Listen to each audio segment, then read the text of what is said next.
Good evening po family, mga ka-fiesta, mga ka-followers. Dinner time na naman po ng family. Kaya araw-araw fiesta na naman po. Quezon City Drug Treatment and Rehabilitation Center.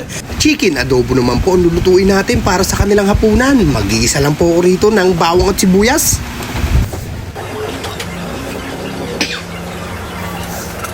At isusunod ko na nga po itong chicken niya.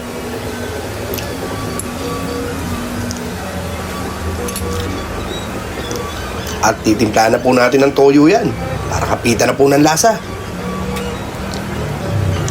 Daon ng laurel, pamintang durog, konting bechin lang po. At naglagay rin po ako dito ng chicken cubes. Then mekos-mekos.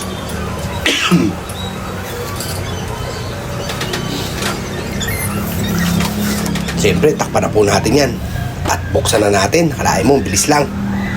At naglagay rin po ako ng oyster sauce at konting asukal. Mekos-mekos ulit. At tatakpan po natin uli yan.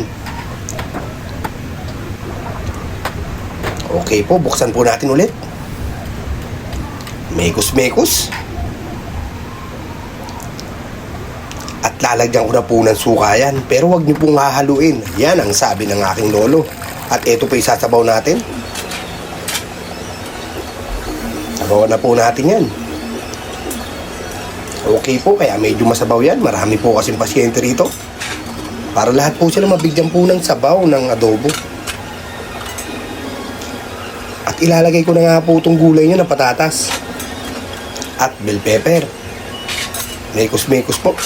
Takpan na po natin. At buksan natin ulit.